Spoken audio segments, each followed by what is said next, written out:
Imperceptiblement, les temps changent. Si certains n'hésitent pas à chausser leurs pieds de rose flashy, à esquisser quelques pas de danse, certaines enfilent des crampons. Félicia et Morgane ont 8 ans. Elles sont au club d'Ilkirch, pas moins de 300 gamins à l'école du rugby, garçons et filles confondus. J'aime bien courir, j'aime bien voir la balle et c'est rigolo. Et le fait de jouer avec des garçons, tu trouves que c'est un avantage ou pas, ou c'est embêtant? Ça dépend. C'est-à-dire? Des fois, il y a des garçons qui sont embêtants et des garçons qui sont plutôt gentils.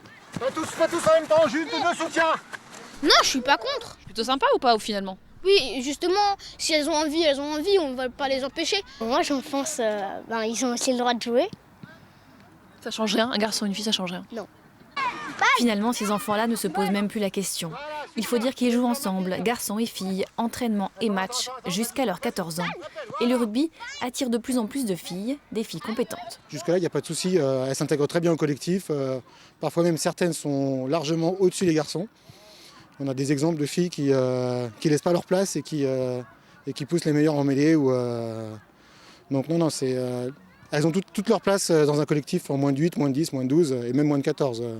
Des filles motivées et dont l'objectif est bien sûr de rejoindre les équipes filles seniors. En Alsace, 5 clubs ou ententes alignent des équipes femmes. Le club des cheminots de Strasbourg en fait partie. Fondé en 2010, il compte une centaine de membres, dont 30 féminines. Avancez, franchi, au sol. Rouge, droite. Ah, trick, j'engage. Regardez. De quoi monter une équipe qui a vu le jour l'an dernier. Des étudiantes pour la plupart, archi motivées. C'est vrai que des fois c'est un peu rude, mais il ne faut pas que les filles elles soient rebutées à en faire parce que vraiment c'est facile d'accès et quand on ose s'y mettre, c'est bon, on accroche tout de suite. Le contact, et l'esprit d'équipe et la troisième mi-temps. Parce qu'au cheminot, on partage tout.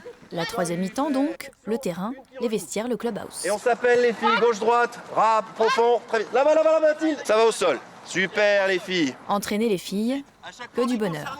Il y a un autre langage à avoir. Les garçons, on les vexe un peu plus sur de la fierté, sur un côté viril. Et les filles, c'est ça aussi qui est agréable, c'est qu'elles veulent juste comprendre ce qu'elles font. Et du coup, en expliquant, tu fais ça, et tu te retrouves en position favorable. Ah d'accord, ça tombe de source et on ne se pose pas de question de savoir, moi j'aurais plutôt fait ci, fait ça. Elles sont beaucoup plus appliquées que les garçons dans ce domaine-là. En 10 ans en Alsace, le nombre de licenciés E a été multiplié par 3. Il faut dire que la Coupe du Monde féminine disputée en France en 2014 est passée par là et que depuis, les filles se cramponnent.